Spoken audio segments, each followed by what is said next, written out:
Oi, tudo bem? Seja bem-vindo ao meu canal, meu nome é Georgia Catarina e eu sou graduanda de Pedagogia e Sociologia pela Uninter. Eu quero muito conversar com vocês hoje sobre uma reflexão de que pedagogo, que pedagoga nós somos, ou que estudantes de pedagogia nós estamos tendo.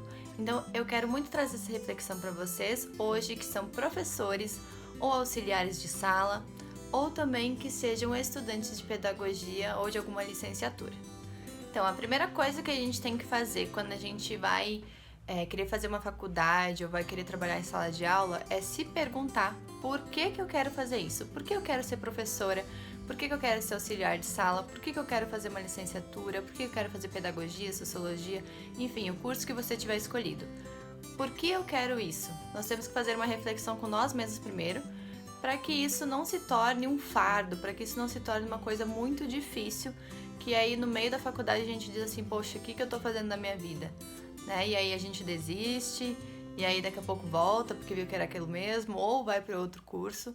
Então eu quero trazer um pouco dessa reflexão para vocês. E a primeira coisa é a gente se perguntar, por que eu curso pedagogia? Por que eu curso sociologia? Por que eu quero ser professor? Né? Ou se você já é professor, por que eu sou professor? Qual é o meu papel na sociedade? Qual é o meu papel na escola? O que eu faço na vida dessas crianças ou desses adolescentes, né? Que tipo de professor eu estou sendo? Se você já me conhece pelo Instagram, você sabe que eu vivo indignada com muitas coisas. Então hoje eu vim trazer mais uma das minhas indignações para vocês, né, me conhecerem um pouquinho assim. Muitas vezes nas escolinhas, principalmente em creches, né, escolas de educação infantil, a gente encontra muitos trabalhinhos sendo reproduzidos. Como assim? A professora vai lá, dá uma folhinha e aí a criança tem que pintar a folhinha do jeito que a professora mandou.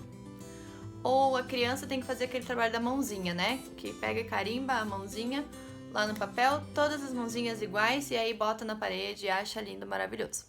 Eu sei que a mãozinha da criança é uma coisa muito fofa e é muito lindo mesmo de ver. Só que a gente tem que perceber que competências que eu tô trabalhando ali com aquela criança, né? Ao invés de eu só dar algum trabalho para ela reproduzir, né? Eu tenho que aflorar a criatividade dela, aflorar a potencialidade dela, aflorar ela como ser humano. E ao mesmo tempo que eu afloro esse ser humano, eu tenho que saber que eu tenho que respeitar essa criança como um ser humano, né? Então, a criança ela tem que ter essa criatividade desenvolvida, ela tem que ser livre para explorar, né? A gente pode ter uma rotina dentro da sala de aula, a gente deve ter uma rotina dentro da sala de aula, só que a gente tem que entender que as crianças são seres que têm muita potencialidade ali neles. Então, aqueles trabalhos delas reproduzirem conhecimentos, reproduzirem pinturas, né? Copiarem coisas ou não terem assim a individualidade delas, não é bom o suficiente, porque eu preciso respeitar a criança como um ser humano, com seus potenciais, com suas capacidades e suas habilidades. Muitas vezes eu digo para vocês que eu não gosto desse conceito de atividade de folhinha. Às vezes é muito bom, tá? Não vou ser hipócrita, também já usei, só que a gente tem que saber em que momentos usar e que outras coisas que a gente pode usar dentro da escola, né? Ou dentro da aula online que seja. Nós temos que nos adaptar e a gente tem que pensar num contexto que as crianças estão inseridas, né? Então, como que eu vou falar de certos assuntos se as crianças não sabem, elas não são dessa realidade, né? Eu tenho que incluir as crianças em sua diversidade. São crianças que têm alguma deficiência, são crianças que são mais gordinhas, são crianças que são magras, são crianças que, sei lá, usam óculos, são crianças que moram na favela, são crianças que moram no centro. A gente tem que incluir elas na nossa aula. A gente tem que saber o que a gente está fazendo, tá? Então, desde a educação infantil até o ensino médio, a gente tem que saber com que crianças a gente está lidando, com quais crianças que a gente está conversando, que a gente está ensinando, o que a gente está compartilhando, né? Então, nós temos que pensar num contexto geral, histórico, né, e social. Onde será que elas moram, né? Que relações que elas têm? Para eu preparar minha aula, eu preciso saber as crianças que eu estou dando aula. Então é muito difícil eu planejar uma aula geral, tipo, essa aula aqui eu vou dar, sei lá, pro quinto ano, daí eu vou dar para essa turma, para essa turma, para essa turma. aí eu vou dar as 3 aulas iguais. Não tem como, né?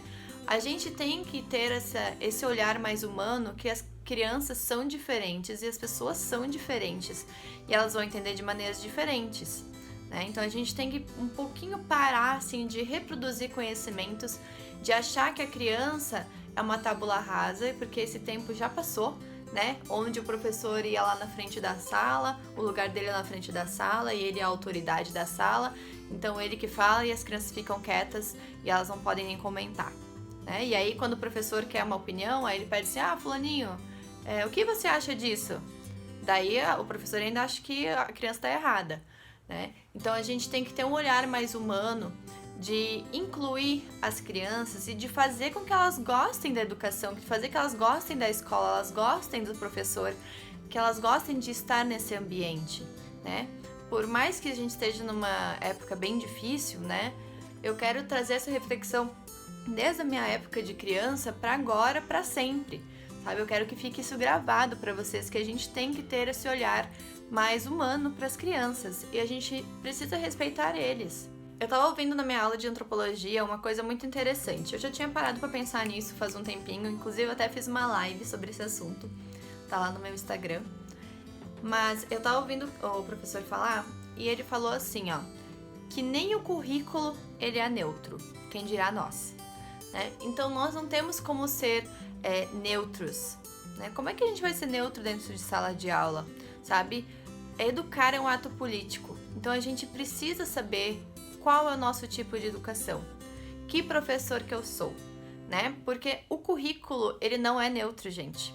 Como assim ele não é neutro? Ele pode ser um currículo geral, né? Tem ali os assuntos que você vai tratar, tarararará. Mas ok, como que eu vou tratar desses assuntos, né? Eu preciso saber da minha abordagem como professora, como que eu vou tratar desses assuntos. De que maneira que eu vou chegar para o meu aluno e falar sobre a descoberta do Brasil, por exemplo. O currículo e os livros didáticos não são neutros, tá? Porque lá no livro didático tá escrito o quê? Que Pedro Álvares Cabral estava indo para a Índia e daí ele passou aqui e aí ele descobriu o Brasil, né? Só que, na verdade, o que acontece?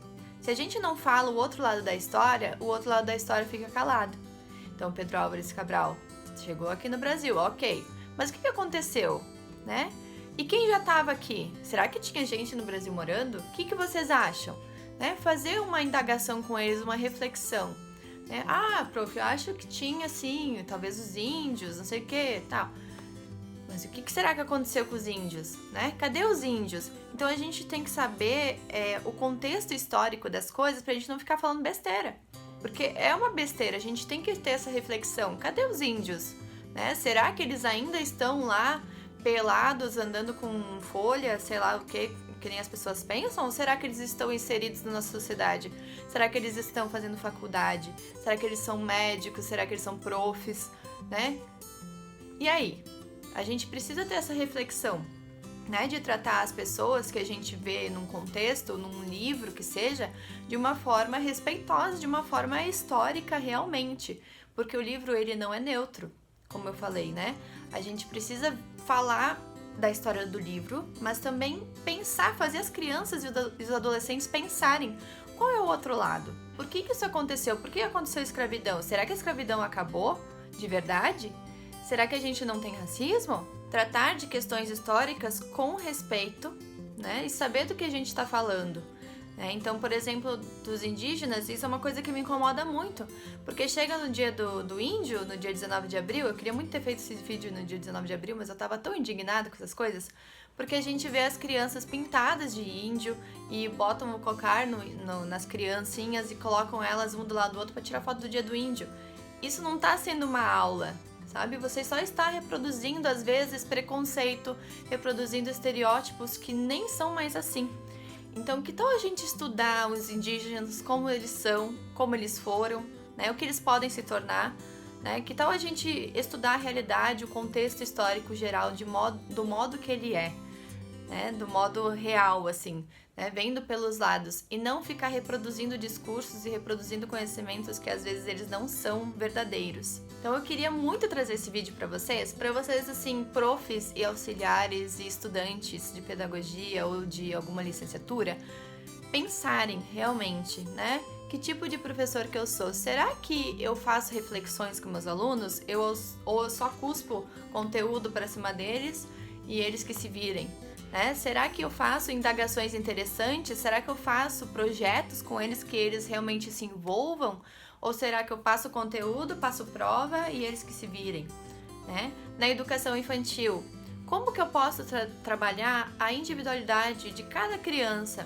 Como que eu posso fazer trabalhos interessantes? Como que eu posso fazer uma pintura que não seja uma reprodução, né? Que cada criança pinte da maneira que se sente. Como que elas podem se expressar num papel? Ninguém se expressa da mesma forma, né? É muito ruim essa história da mãozinha, que eu já vi isso acontecendo, da prof pegar a mãozinha da criança e fazer assim em cima do papel. Isso não tem individualidade, não tem contexto, não... É uma reprodução, é como se fosse um xerox. É muito melhor quando a gente, né, quando as crianças e quando a gente consegue refletir sobre o que a gente está fazendo. Outra coisa interessante na educação infantil são os livros, né? Ao invés de eu ficar só contando os clássicos, tudo bem com os clássicos, né? A gente pode contar Chapeuzinho Vermelho, Os Três Porquinhos, tudo mais. Só que tem tanto livro interessante, tem tanto livro que faz a gente conhecer o corpo, que faz a gente conhecer outras culturas, outros tipos de família, né? Por que eu não posso trazer isso para as crianças, né? Para elas terem uma visão mais ampla do que é o nosso mundo, né? Por que eu tenho que ficar somente nos contos de fadas, nas coisas bonitinhas e tudo mais?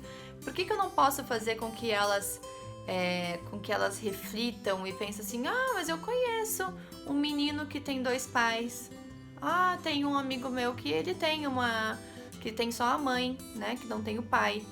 Há tipos diferentes de famílias, há tipos diferentes de pessoas. Então a gente precisa fazer com que essas pessoas, essas diferenças, essa diversidade dentro da escola seja respeitada e seja ouvida. E tudo isso faz parte de uma grande reflexão. Então eu quero muito que vocês deixem aqui embaixo qual o próximo assunto que vocês querem que eu fale sobre pedagogia. Tá? Eu queria muito mais comentar sobre livros didáticos e currículos, sobre a individualização e os contextos, né, sociais. Então eu quero muito que vocês coloquem aqui embaixo qual vocês querem que eu fale mais sobre. Daí eu vou fazer um vídeo específico sobre esse assunto, tá bom? Espero que você fique indignada aí junto comigo, que você me entenda e que você reflita, consiga refletir junto comigo tudo que eu quero passar pra você, ok? Um beijo, muito obrigada por você ter assistido esse vídeo e tchau, tchau!